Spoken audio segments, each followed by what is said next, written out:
Big day, big day. All right, we're doing our 360 for Shay.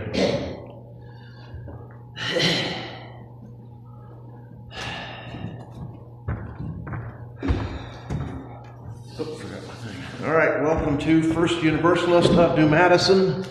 The blizzard, I guess, has hurt our attendance today.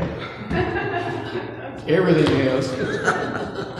But I went out to pick daffodils, and they were all had their heads all tucked in because of the snow. But these are the daffodils from last week, and they're still here, so we're going to use last week's daffodils. Wow.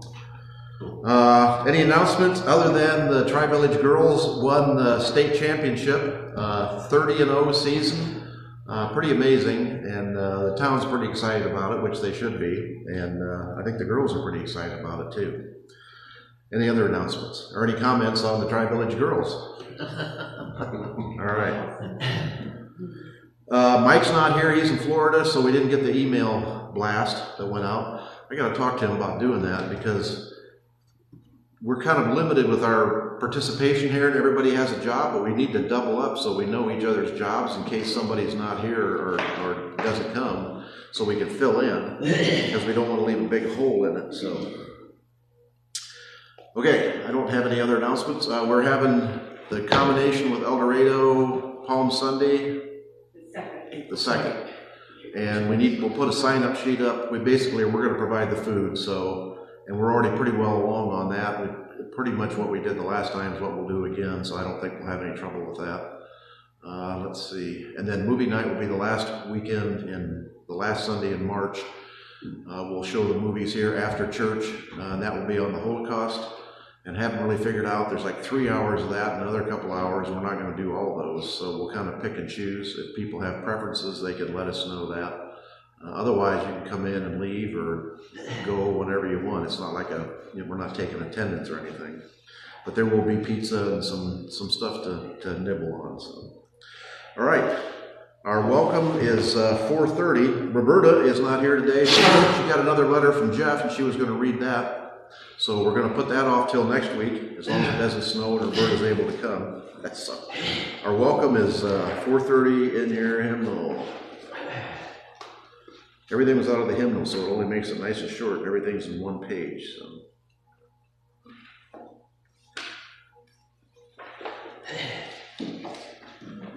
For now, the winter is past.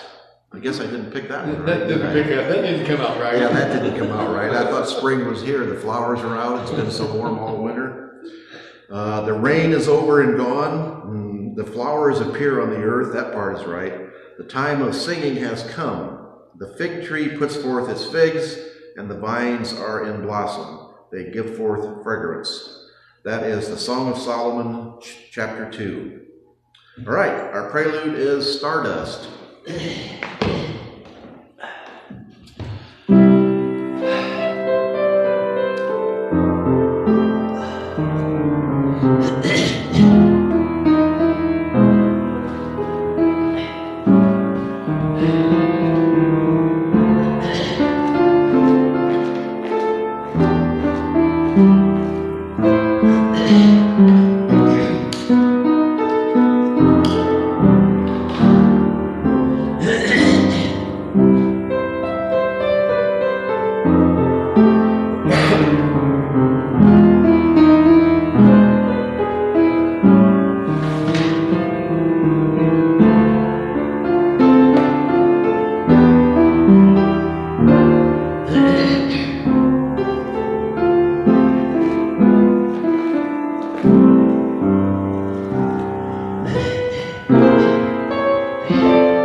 Hoagie Carmichael, not just for the sandwich is he famous. All right, as you can see by our title slide here, the time change was, and everybody I'm assuming has made the time change. If you come an hour later, we'll just do it over again. If you show up, we'll make provisions for you. But as part as the time change is getting up and waking up, we're going to talk about wokeism. Wokeism has been in the, to be against being woke has been in the news quite a bit with the governor of Florida, DeSantis, and numerous other people. So we're going to kind of talk about that. And then I kind of got off on a sidetrack with one of the things I found on the internet. So we may have to put a couple weeks into this. It's a big topic and there's a lot of room to work with it. So, but that's woke. And just a thumbnail thing, woke is something that conservatives use to disparage liberals or left-leaning or what I call normal people. Being woke means basically you agree or you want to support equality, democracy, all the things that America has been known historically for is kind of the things that used to be defined as being liberal. Now it's becoming kind of a bad word or a negative connotation. And we'll talk a little bit about how that happened and when it happened. All right, opening hymn is 189.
Interesting lyrics on this one. I'll read you the last verse. Lo, that word abideth ever. Revelation is not sealed. Answering now to our endeavor, truth and right are still revealed. That which came to ancient sages, Greek, barbarian, Roman, Jew, written in the world, in the soul's deep pages, shines today forever new. Basically, what they're saying is, Revelation doesn't stop. It didn't stop with the Bible. It doesn't stop any time in history. It continues right along. And Revelation is revealed to everyone. Romans, Jews, barbarians, Greeks. That's just the old ancient people. But it still is being revealed now. So stay awake and pay attention. All right, affirmation is 463.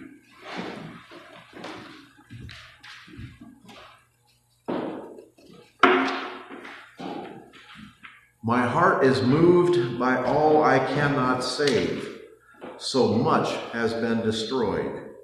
I have to cast my lot with those who, age after age, perversely, with no extraordinary power, reconstitute the world. Adrienne Rich. All right, our children's story. Here's our time change slide, spring forward, which I'm hoping everybody did.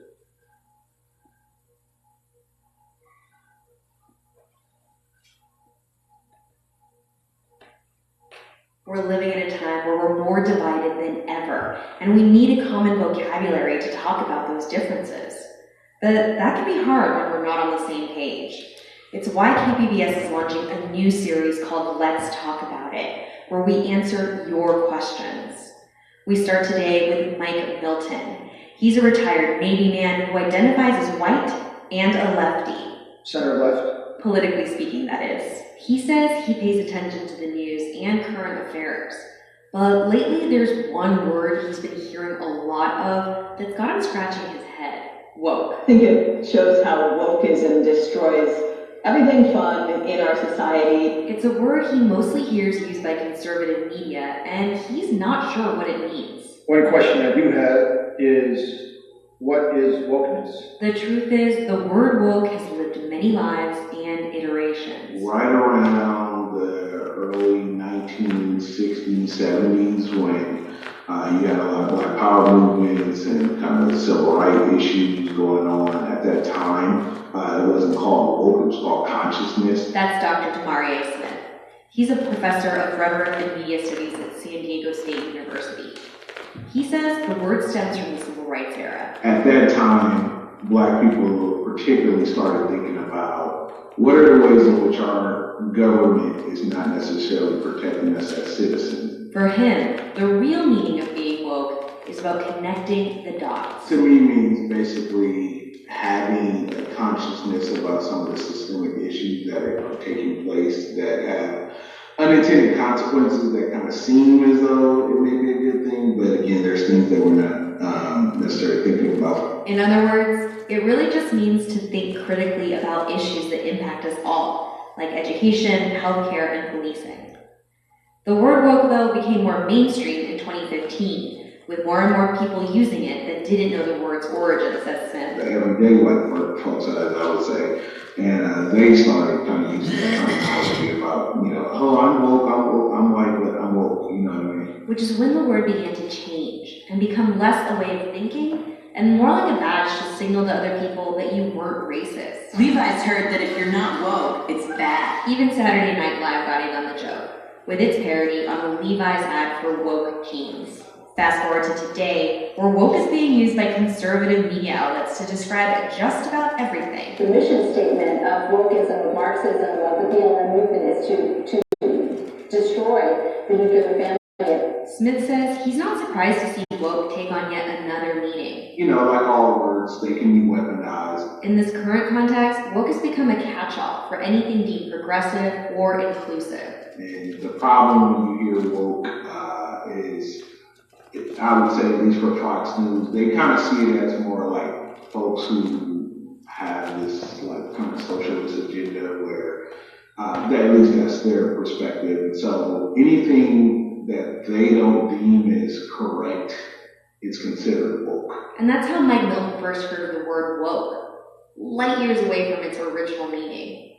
So I called him back up and shared this story with him. Educated me that it goes back not just to the, whatever that was, 90s or early 2000s, but back to the 60s, early 70s perhaps. Dr. Demarie Smith anticipates we'll be hearing the word woke a lot this election season. It's why he wants us to question who's using the word woke and why, so we can push past buzzwords and have conversations about real issues.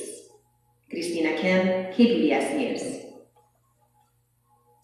All right, that gives you a thumbnail, We're living. kind of an overview of woke. And here is a prime perfect example. Everyone knows who Ted Cruz is. He has a new book out that's called Unwoke. Does anybody know what unwoke means? Unwoke means, to me, asleep. If you're not awake, you're asleep. So Ted Cruz's new book is Asleep. And then he says, it means hot air. yeah, how to defeat cultural Marxism in America. Is there anyone who knows what cultural Marxism is? I'm suspicious that Ted Cruz doesn't even know what Marxism is by itself.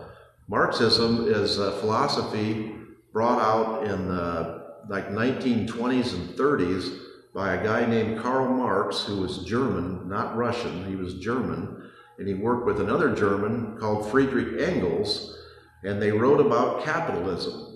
So Marxism was the revolt of working people, was the idea of how working people are actually the basis for the economy.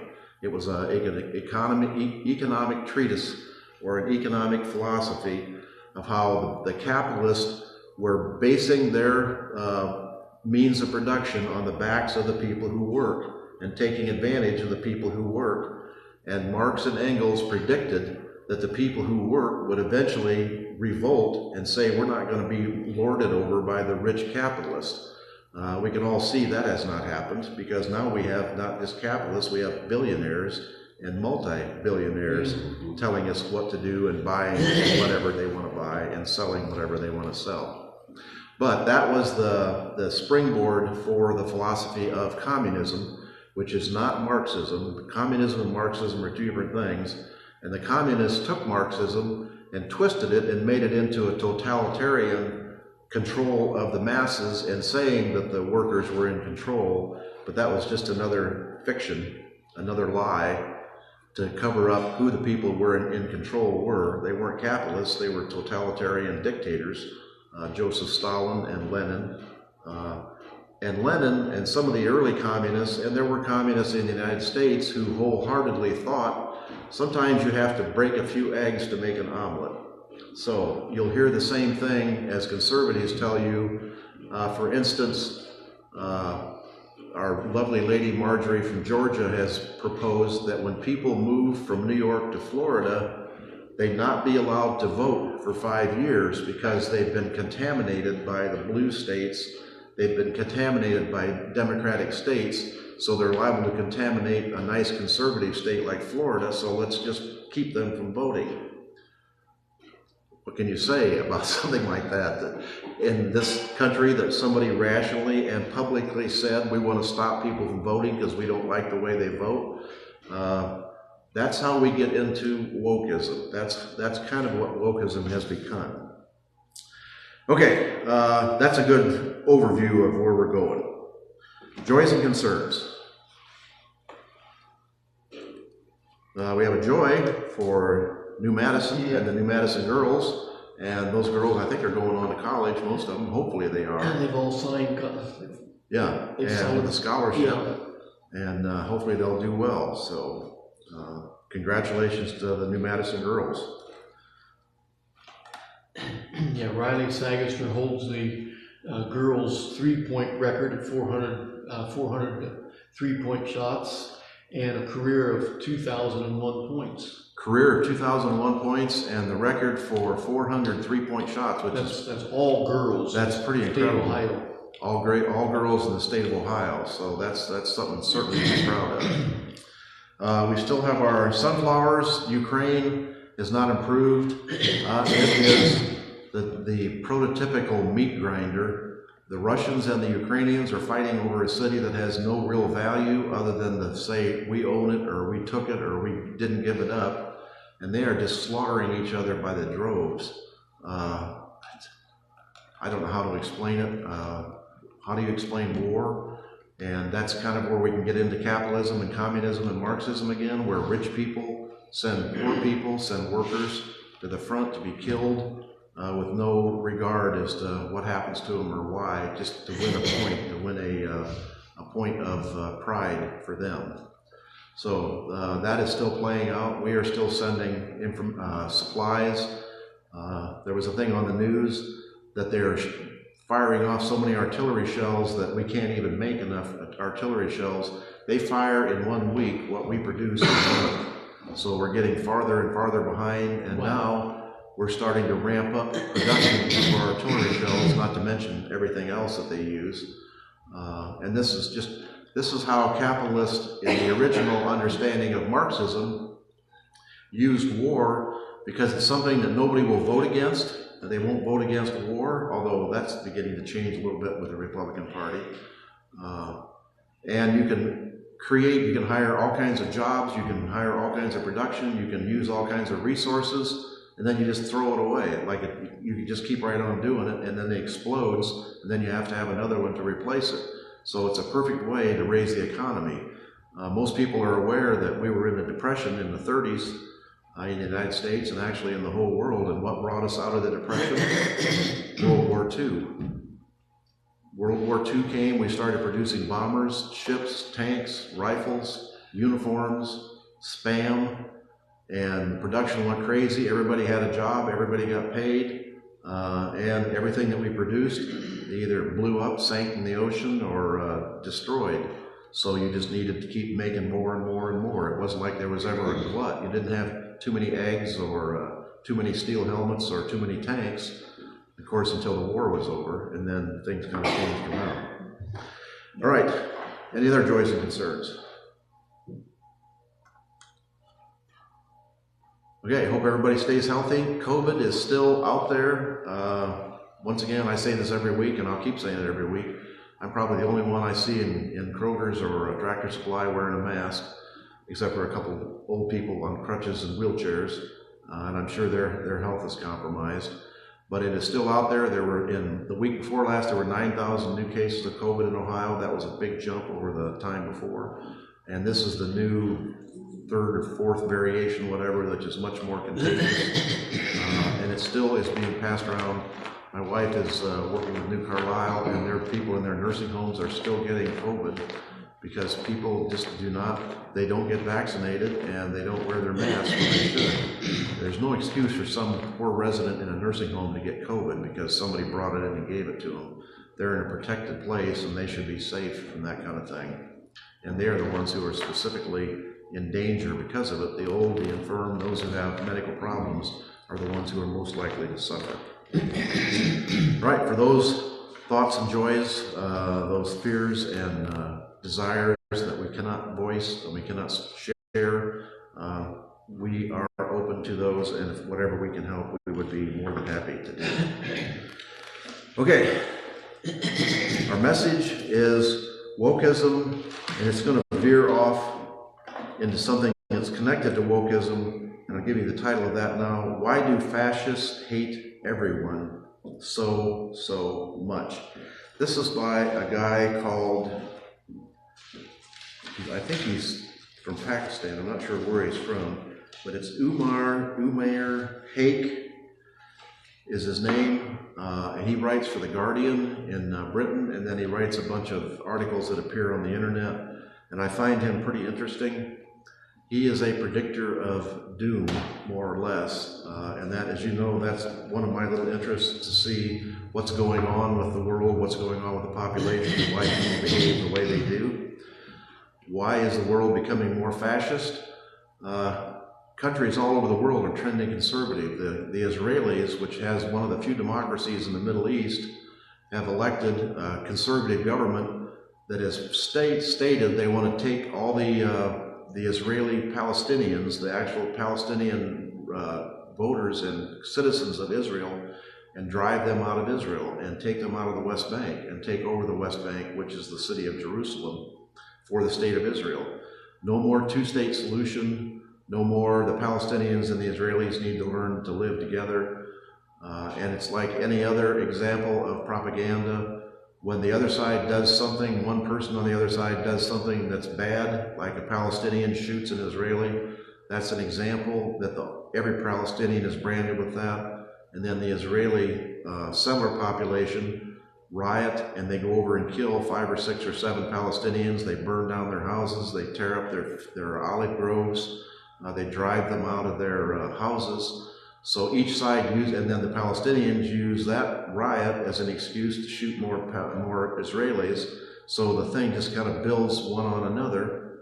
and no one is stepping in to make a difference. Everyone is feeding the lion or feeding the tiger or feeding the wolf, however way you want to call it. The same thing that's happening in this country when the conservatives, Ron DeSantis in Florida, talks about the safety, the safe haven from wokeism, and how terrible it is wokeism, and how when Disney, the president of Walt Disney came out and said LGBTQ people should not be discriminated against, all of a sudden that was going against the people of Florida, and the Governor DeSantis and the conservative legislature in Florida basically revoked the charter that Disney had for the Disney World. If you are aware, Disney World bought all this ground up kind of secretively and then created the whole resort area of Disney World, and they run Disney World. They have their own fire department, they have their own police department, they have their own sewer department. Everything in that little area is like a little county that's run by Disney. DeSantis thought he would take that away from Disney and not give them the power to do that so they could make new rules against gay people. Does anybody know what the fly in the ointment was there? Disney has borrowed billions of dollars to run Disney World. When DeSantis took over the management of Disney World, he also took over what? He took over billions of dollars in debt, which means Disney said, we're not going to pay it anymore, which means the taxpayers in Volupa or whatever county that is are on the hook to pay the fire department, the street department, the police department, all the cleaning, the sewer, everything, the mosquito abatement, all that stuff that Disney pays for, now the taxpayers have to pay for. They said, oops, that wasn't what we intended. So they went back and changed the law and said, we're taking over the legislative control, but you're still stuck with the financial control. So these people are not thinking through what they're doing. It's basically, they're doing it to take advantage of something, kind of a shallow, childish response, which we're getting used to seeing a childish response from many of these people. That's just another example. So another one I want to come up with is Ron DeSantis down there, Ted Cruz, we talked about his book here, and another one we see lots of is Jim Jordan from our favorite neighbor over in Springfield, is in charge of a couple House committees that are doing investigations. He had a witness come in to talk about how bad the situation was in America, and that it was an example, in the old days, an example of racism was that people would not let blacks work or go to water fountains or vote, that type of thing. And he said the same thing is now happening with capitalists and not letting working people. They are brainwashing working people so they can't do this type of thing. This theory, and it's not even a theory, I don't know where it came from, I don't even understand it, it doesn't make any sense to me, but this is the trouble that we're having in the legislature now, is we're bringing in witnesses that are supposed to be experts that don't make any sense, and nothing they say makes any sense, and nobody can figure out that it makes any sense. The only advantage they're having is they're anti-Democrats. So, and language is a big part of that. What they're against is anything has to do with gay people. They're against medical care for gay people. They've passed laws that say you cannot do transition, the gender transition, which basically is accomplished with hormones for boys that are becoming older and becoming into maturity. They can give them hormones, estrogen, so they do not have male qualities, because these are boys that think they're girls. And they thought they're girls from the time they were small. You can argue about that, whether it's right or wrong, but you can't argue about reality. We talked a little bit before about what it means to actually be gay. And gay is like if you're a man and you're attracted to women and somebody tells you to go kiss another man, it makes your skin crawl. It's something you just can't do. If you're gay, those little genes are switched around. And if they tell you, if you're a gay woman and they tell you to go kiss a man, you feel like you're kissing the opposite sex. You feel like you're kissing something that's not right. Whereas when you say, I want you to kiss a woman, when one woman to kiss another woman, or one man to kiss another man, that's where their attraction is. They can't help that. You can't.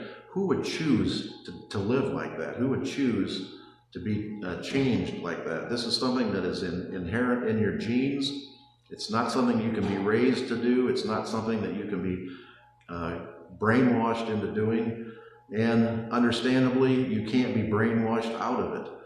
That's one of the things that has been outlawed by the American Psychiatric Institute and the American Psychiatric Society, is that the gender-changing education, where they try to make gay people into straight people, they try to take men who are attracted to men and make them attracted to women.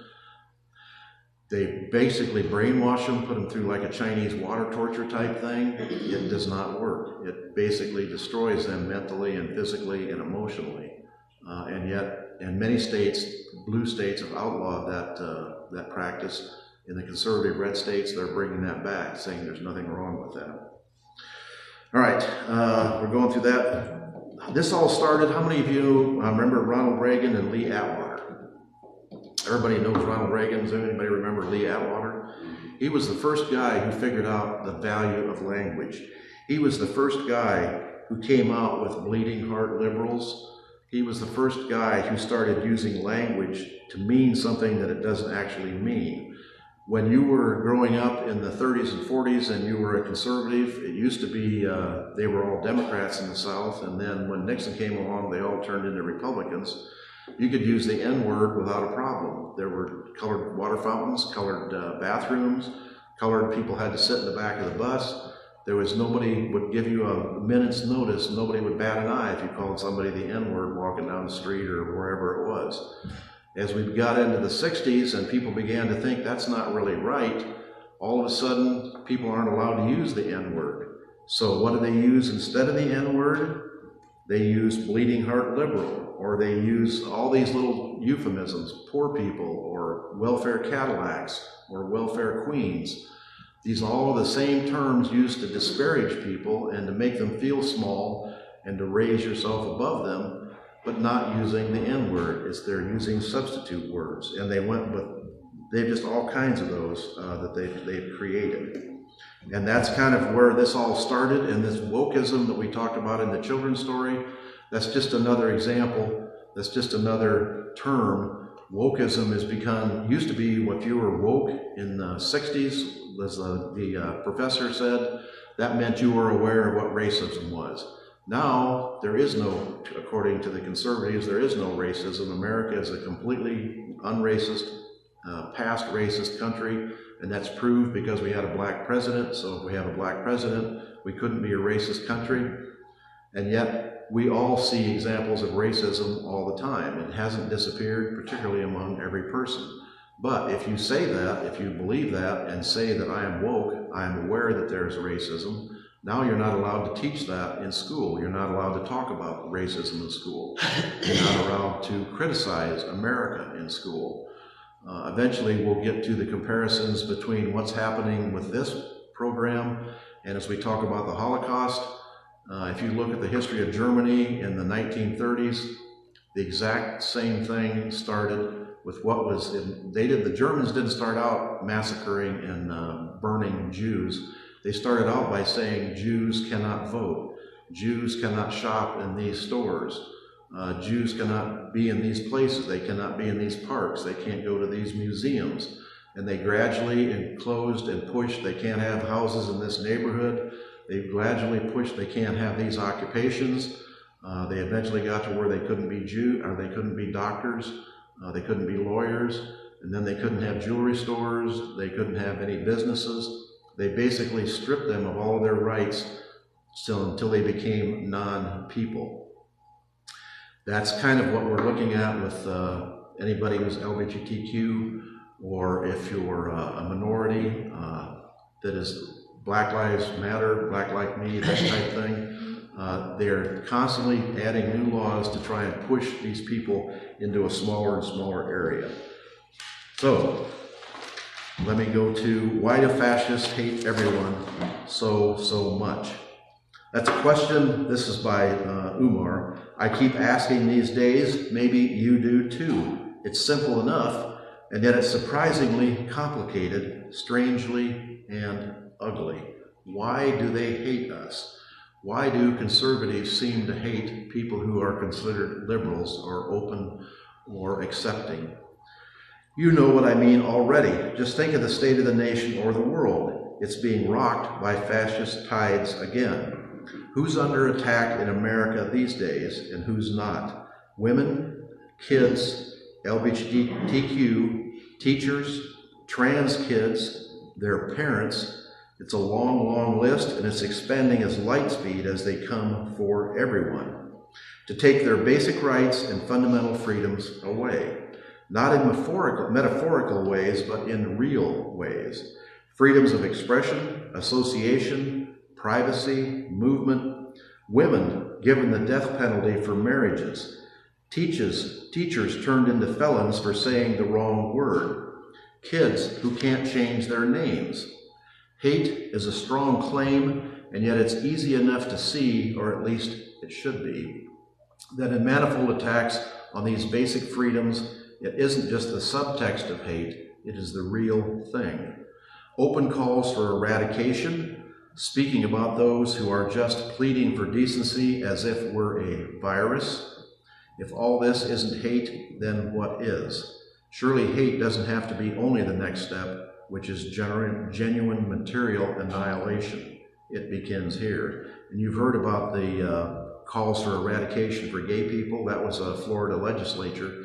And some of these people are considered off the outside fringe and not the real thing. But Hitler was considered on the fringe when he first started. He was actually arrested and put in jail for his anti-democratic beliefs when he started out in Germany, but he ended up being the chancellor of Germany. So again, why do they hate us so much? Let's begin with an observation. They don't hate us because we actually threaten them. We don't. We've used many examples, some funny, some absurd, some ludicrous. We're not out trying to ban Ron DeSantis' new book, even while he's banning plenty of others. Because only in America can you ban one book and publish your own.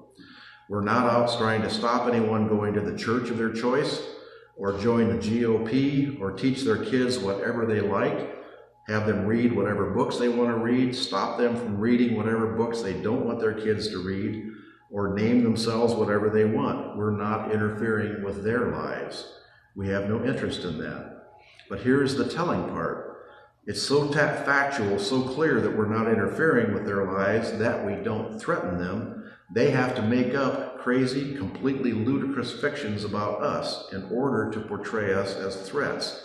They have to make up tall tales. They have to turn us into monsters in order to feel threatened. So teachers and gay people become groomers. Parents of trans kids become perverts.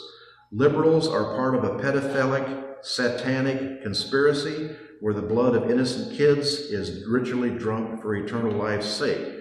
Remember the guy that shot up the pizza parlor in Washington because he was told by Fox News that the Democrats were in the basement of that pizza parlor drinking the blood of innocent children? This was an actual thing that was put on the news, and this was an actual person who went there with a gun and started shooting and was arrested because he believed it. Some of these things you think are so outlandish and so ludicrous that it's a joke, somebody will believe them. Or that we're out to replace them. You remember those stories? The borders are open because Biden wants all the Mexicans to come in and replace all the white people in America. This is what you're going to hear on Fox News, that they're going to replace Tucker Carlson. They want to replace, and he says this, they're going to replace all the white people in America with Latin American, with Mexican voters. And that's a plan by the Democrats. Put microchips in. How many times have you heard you can't get a vaccination because Bill Gates has microchips in the little vaccines and that's going to be implanted in your body? People believe this stuff and put them in camps, all on a plot driven by the UN. The lies get more absurd and ridiculous, and yet every lie contains a truth. The truth in this one isn't that we're a threat to them, it's that we're not. They have to make up myths and stories in order to portray us as monsters. That is somehow actually unthreatening as we really are, Because if you're really genuinely threatened by someone, you don't have to make up real stories about them threatening you. The big lies contain truth, that we're not threatening them in any way, because you don't need to lie otherwise. If we were really threatening them, then surely some actual factual examples could be pointed out, and there are none. We're not after any of their rights, from religion to association to expression to privacy. We are interested in the expansion of everyone's rights. That is a basic liberal tenet. We want everyone, including conservatives, and that is what we're running into with the secretaries of state. The traditional Republican secretaries of state, as example in Georgia, when the election proved to be completely above board and honest and all the votes were counted, the Secretary of State, a Republican, said these votes are honest and Biden won. There are Republicans being put in as Secretary of State in states like Arizona and Colorado who say the election was fraudulent, it was a cheat, and if somebody gets elected that I don't want, I will not certify that election. How can you have an official, a government official, say, if you don't elect who I want to have elected, then I'm not going to verify that election? But that's what they're saying. In other words, they invent forging, counterfeit pretexts and subtext to demonize us. Then it gets closer to answering the question, why do they hate us? Why do they have to lie about us? Because politically, you have to be threatened by someone to be against them. If we don't actually threaten them, they have to make up reasons why we threaten them. If you really hate someone, then you invent some kind of political and material reason because you feel threatened at an even deeper level. And what deep level do they hate us then? I think that's the deepest one of all. We don't threaten them socially, politically, or economically, or in any way. We're not taking away their rights to do anything. We're not doing anything to their kids that they don't want done. The deepest level of all is a threat to, and here he gets into philosophy. It's too bad, what's his name's not here today, cosmology, teleology, and eschatology. And we will go through those. We threaten their imagined universe. They don't want us to exist the way we are. That's what hate means, not wanting someone to exist. That's what happened in Germany during World War II. At the beginning of World War II, the Jews were pushed and prodded and restricted and outlined, and their rights were taken away, and eventually the only thing left to take away was their lives, and that's what eventually started to happen. They threaten your imagined universe, your place in it. They threaten your salvation, your destiny, your rightful place in existence. They threaten, in other words, a little thing called the moral order. And what's that? I think of all of us as walking beside each other, something like pilgrims in the desert on our way home. We have this gift called life, and what are we to do with it? We lift each other up when we fall. We give one another water to drink when we're parched. We stumble and fall, we will. This is a desert, and it's a long, dusty road home. All of us, by the way, human and animal.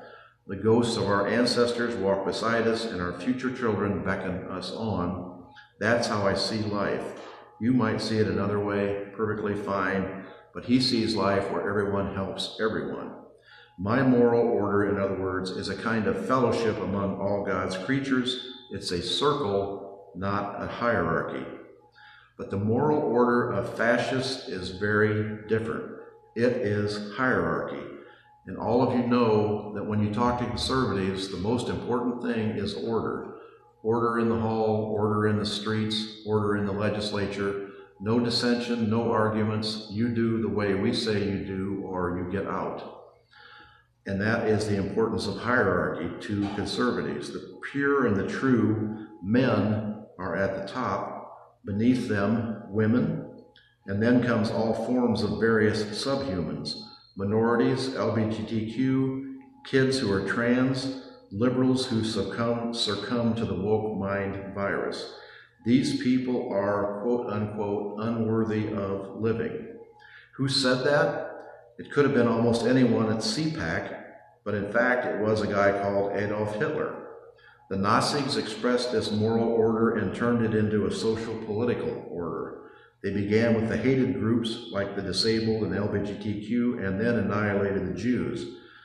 And if you don't know the history of Germany, the first thing that the when Hitler became chancellor, they cleared out, they went to something, does everybody know what eugenics is? Eugenics is when it's like a breeding population. If you have two animals and they both have floppy ears, let's say rabbits, they both have floppy ears, and you breed more rabbits, they're all going to have floppy ears. If you introduce a male rabbit or a female rabbit with straight ears and breed it to a male rabbit or a female rabbit with floppy ears, two of the kids may have floppy ears, two of the kids may have straight ears, because it'll change back and forth. Eugenics is, you go ahead, if you have people who are mentally handicapped or have physical handicaps, let's say diabetes for example, if you don't want to have any more people with diabetes or mental handicaps, you don't let people who are mentally handicapped or diabetes breed. In other words, if you have children who are mentally handicapped, then those children will never be allowed to have children, and you will not be allowed to have more children. If you have children who have stunted legs or Down syndrome, those people will not be allowed to have children, and you will not be allowed to have children. And the Nazis started with that prohibition as far as children went, and then they went to the hospitals, the mental hospitals, and they started saying these people are a burden on society, they cost too much to take care of, they're not worth anything, so we will humanely euthanize them. And that's how they started out. The death camps didn't start out with Jews, they didn't start out with gypsies, they didn't start out with the Poles or the Hungarians, they started out with the mentally handicapped. And they said we're following the scientific practice of eugenics. We are eliminating a weak strain in the Aryan race. The Germans and Hitler were all about creating the super race of people who were above everybody else, the Superman, and everybody else was a subhuman. And they just defined the Poles, the Hungarians, the Gypsies, the Jews, anybody else as a subhuman. And you can see that in the propaganda. The Jewish with the giant nose, the big eyebrows, the humpback, the gnashing teeth, eating children. Remember the stories, if you're aware of those, of the Jews gathering up Christian children and drinking their blood. These stories didn't just start in the last 20 years or 30 years. They've been going on for generations. They actually have been going, they will go back to the time of Christ, when the Christians first started talking about the Jews. Okay, what is the rightful moral order to the cosmos, to existence, to being itself? And that moral order went like this: the strong survived, the weak perished. The strong were superhuman, and they proved that by annihilating the weak. The way you prove your strength is by beating up or taking advantage of the weak, which is why it is so enjoyable anytime you get conservatives together to make fun of weak people or make fun of gay people or make fun of anybody that they don't like. The weak poisoned the strong, their blood, their faith, and their soil.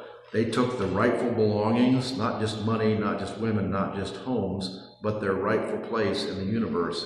In other words, the weak were occupying a place in the universe that was taking the place of the strong. The Jews were taking the place of the Germans, and only the Germans should be allowed. The subhumans had only one rightful place in the morally ordered cosmos. They didn't belong in it at all. This is how they justified the elimination of the Jews. The Nazis were on a crusade to restore order to the universe. For them, the project was eternal. Remember, they were building a 1,000-year Reich. They adopted symbology from my culture, which this guy is from South Asia, precisely because the project was supernatural. Does everybody know where the swastika comes from? The swastika is a Hindu sign of the bent cross. It actually was a cross, and the arms were bent, but it has existed in Hindu literature and Hindu lore for generations and generations and generations. The Nazis didn't invent the swastika, they adopted it from another culture. For them, hate was what nature was, what existence and being were, what destiny demanded. The Nazis were big fans of good old Friedrich Nietzsche, and the big idea was this stuff about the strong over the weak, the master morality dominating the slave morality. Power as the sole end of existence, all existence. Inspired by him, for the Nazis, perpetual conflict was all there was, until at last the cosmos reached its telos, or the end, purification. Then the superhumans would reign supreme. Teleology, that's one of the things they talked about. The ending of all things is teleological. Eschatology, how do they get there? And cosmology, what is the order of the universe? You might have heard Carl Sagan or someone talk about cosmology, what the universe looks like. You can do that in philosophical terms as well as astronomical terms. To the fascist mind, the answers go like this. Things end in purification. They get there through annihilation. This is how the rightful moral order of the universe is restored, and along with it, the imagined destiny of the fascist, which is to rise supreme above all. Deutschland über alles. Supernatural way to become superhuman at the end of the universe. Basically, that's what this is all about. Actually, we find that in our culture. If you watch the movies with Harrison Ford, those movies about remember the one where the Nazis got the Ark of the Covenant and opened the Ark and the power that came through that, that's part of actually what they truly believed. Now, this might not all be known or felt consciously. It doesn't matter so much because now we're talking about the veiled hidden text weaving out of the big lies, the threads which bind them all together. That's why they hate us, because the liberals, the people who believe that everybody is equal, they are a threat to that cosmology where there are the superhumans and the subhumans. All right, let's see. And basically what it comes down to is the weak and the poor and the gay and the people who are not like us should have never existed at all, and they should not exist now. And that's what they're trying to do, is eliminate those. And they're doing it one little law at a time, in one state at a time, in one Secretary of State at a time, and one government at a time. So that was kind of a rough estimate. And we'll go through, there wasn't a lot about wokeism there, but we will go to wokeism in a future examination. We'll get the more concrete examples. Questions, comments? Do you think we'll live to see that? To see the end, or to see, well, it depends on to do all this. It depends on the next election, and it depends on what is surprising to me is the people of Florida voted overwhelming for DeSantis. 60% voted. That means they support his whole thing about wokeism, not allowing wokeism to take over. And we've kind of tried to help define what wokeism is. Wokeism is what it used to be a basic American. Everybody deserves the right to vote. Everybody should go to their own religion. Nobody should be told what they can or can't do. I'll give you a prime example. We had the Farm Forum, met at National Trail. I told you about that last week, and how these people are all concerned about the solar farms, and that nobody should be allowed to have a solar farm out in their field. But if you tell them you can't be allowed to have cattle or manure in your field, or you can't be allowed to put a house on your field, or you can't be allowed to divide your farm in a certain way, that's my property. I can do with my property whatever I want. But it turns out if you want to do something with your property that I don't want, then I'm going to pass a law against it.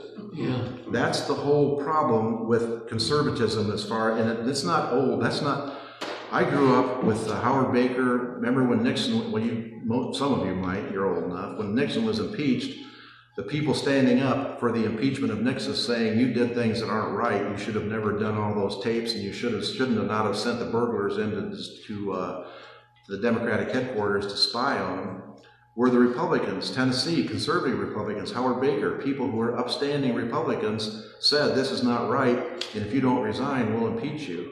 What do we have now? Republicans that are saying, literally saying, January 6th was a peaceful protest in the Capitol. Yeah. And then they show pictures of people walking through and picking up trash and being polite. And then people believe that. They show it on TV and people say, this is actually what happened. There wasn't any riot.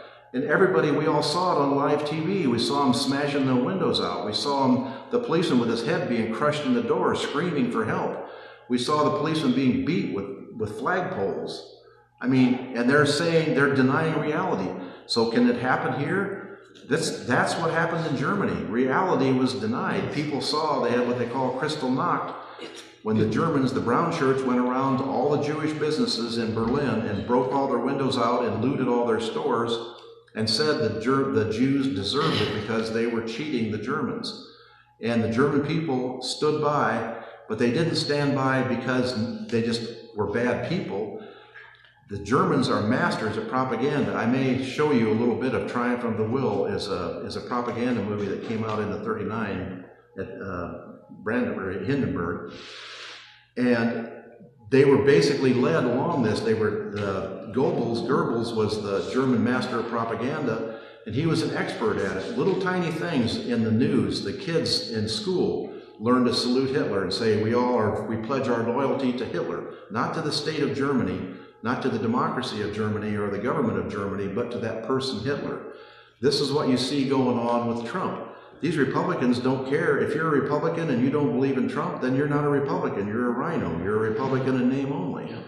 That's when you start with loyalty to a person and not a country, not a constitution. And that's where we give Pence a lot of credit, somewhat, because he said the Constitution says I can't just cancel the election because you didn't like the answer. Exactly. And he stood up to them, and they said, what did they say? Hang Mike Pence. They went through there, and you won't see that on Tucker Carlson's thing where they were chanting hang Mike Pence, but we all heard them say that. Yeah. And everybody knows that they said it, except the people who are blindly following Yep. their leader and ignoring reality. I can't explain this, and that's why I say it is a danger, and I'm not sure what the answer is going to be, so I can't tell you what the answer is going to be. I listened to Trump that day when he told those guys, just march down to the Capitol meeting and I'll meet you down there. Yes. He started it. And did you hear the thing about him attacking the driver of the limo, the Secret Service driver? Yeah. He told the Secret Service driver, take me to the Capitol, and they said, sir, that's too dangerous. These guys have guns. We're not taking you there, it's too dangerous. And he got mad. He said, I want to be there. I want to be in front of my people. Yeah. What he said. Yeah, that's what he said. And they have Exactly people recorded for that. So when he says, I had nothing to do with it, and he didn't come out and say, go home until 6 hours later. He didn't know about it. We know he sat there in the West office and watched TV the whole time and cheered him on. Oh, yeah. I mean, this is reality, folks. And I don't want to get too exercised about it, too excited about it, but it is something that we need to pay attention to. Yeah. But the question is, we're committed. It's like preaching to the choir. How do you reach people who watch Fox News and that's all they watch? How do you get to those people and say, be a true American, be loyal to the Constitution, be loyal to what the American flag stands for? And the American flag does not stand for one person, one leader. It stands for the country as a whole, and it's a country we're all together. And just like this guy says, we think everybody should have a right to vote and every vote should be counted. They think only their vote should be counted, and if there's somebody else's vote is in there, then it's illegal. They came from China, or the Mexicans voted, or you hear dead people voted. They have every excuse under the world, and not one of those excuses is proved out. I'll give you another example. There's a thing called ALEC, which is, I can't remember what it stands for, but it's the vote recognition thing. It's a international or a national thing with all the states plugged into a computer base that says if you vote in one state, you can't vote in another state. So if you're registered in 2 states and you vote in Florida, and then all of a sudden you vote in New Hampshire, this thing flags it and says, this guy voted twice, he's voting illegally. The Republicans are pulling out of this. Missouri, Florida, Mississippi, they're backing out of this consortium is what it is, because they say it's some kind of liberal plot. Well, the liberal plot is, they're talking about, what do they talk about all the time? Illegal people voting. This is the thing that catches people voting illegally, and they're backing out of it because it catches their people voting illegally. Yes. Exactly. So and we want everybody to follow the same rules and to be honest and to respect other people. Is that too much? It was too much in Germany, it was too much in Italy with Mussolini. It's beginning to happen in Poland, it's beginning to happen in Hungary, it's beginning to happen in Israel. That's what I say. I don't know if this is some kind of virus that's sweeping the world. Maybe it's God saying there's too many of you and you've screwed things up, so we're just going to close it all down. I don't know. I don't have an answer for that. It bothers me and it worries me, and I'm trying to understand it, and that's what I'm doing when I talk about this kind of stuff. We're not preaching, we're not converting anybody, because the people that I work with, let me tell you a little story about that. This is just as a sidelight. I wrote one of my guys a check for $177 2 days ago for the work that he'd done for that week. He'd only worked a couple days that week. I was looking at my bank statement on the computer and looking at the canceled checks, and I see a check for $977. So I go to the image of the check and I pull it up, and where the one was turned into a 9, and where it says 1 had a left leg on it that said 9. So this guy turned my $177 check into a $977 check. So I haven't talked to him yet. If he comes to work next week, it's going to be a real interesting thing. But how can someone change a check and cash it? Because he knew his check was, if the teller said, was that 900? He would say, no, it's only 177. So if he told, how can does he think he's going to come to work and I'm not going to notice? Yeah. What are you going to do about it? How do you get your money back? Well, if he works for me, he just doesn't get paid for the next 2 or 3 weeks. But if he doesn't work for me, and this is my wife says I'm an idiot, and a lot of people say I'm an idiot. I could go to the police. That's grand theft larceny. Yeah. But all I do is say, this guy has kind of been a problem. I've not really been happy with him. If he disappears and goes to Mexico, he's out of my hair. I'm done with him. I'll give him $800 extra as a going away present. I hope his life is better wherever he is, but he won't be back here to bother me again. He also is renting one of my houses, so he'll be evicted from that house, and I'll get the house back, and he's not really paying rent, so I'll come out ahead in the long run. But it's my just, wife's going to talk, but I would pay you cash and get away from that check. That's exactly what I would do. well, the trouble is when you pay cash, it's hard to deduct it off your taxes. I was did that too, but you're getting screwed $800. Well, that's the first time. This is the first time this has ever happened to me. Yeah. This is never. And these are people that I loan them money to buy cars. I give them advance money when they have medical bills. It's one of those questions I have about humanity. I mean, you try to be nice to people and you try to help them out. And this is what I say, there's some kind of virus going around. And this guy, I mean, does he think I'm an idiot? Does he think I'm not going to know that he stole $700 or $800 from me? So is he going to come to work that's what I want to see. Is he going to come to work next week and pretend like nothing happened? I mean, but some of these people who are criminals, and I've got a lot of them working for me, they're all kind of the same way. They all just don't think reality applies. And it's kind of what I'm thinking the conservatives think. They don't think reality applies. They think they can go to Disney and say, we're taking over your government, we're taking over your thing, you can't employ gay people.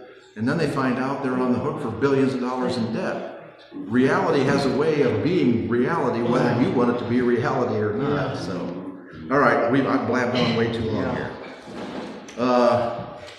Offering. The Girl from Ipanema. We need some light, summery music.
Closing hymn is 208, Every Time I Feel the Spirit.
Chills the body, but not the soul.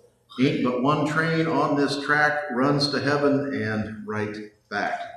Too bad we don't have some good gospel singers here. Yeah. That's a good tune. Yeah. All right, extinguishing the chalice is 707. It is written in the Torah, I call heaven and earth to witness today that I have set before you life and death, blessings and curses. Choose life so that you and your descendants may live. Deuteronomy chapter 30. All right, I forgot to mention joys and concerns. California, man, they are getting it in the nose. Yeah. They've had tons and tons of snow, which they need. I actually heard that they are now opening the sluice gates in some of the reservoirs and letting some water out because of all the water they expect in from the melting snow and the rain that's going on top of it. It's not going to solve the drought in California, but it is going to at least make it from an extreme, desperate situation to only the tolerable, bearable. Yeah, bearable, where you can wash your car once in a while. Still don't water your yard, but at least you can wash your car. So for those poor people whose houses, and that's what they're doing, they're shoveling the snow off the roof so the roof doesn't collapse. All right, and then the last one, I like to do between the ears. Yeah. I ran across this one. This person rides a camel, and this is in the Mojave Desert out west, but that's between the ears of their camel ride. So have a good week, wear your mask, stay safe. Congratulations to the Tri-Village girls. Donuts are in the back there.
there be peace on earth as we all fervently pray to whoever you pray to, but let there be peace on earth.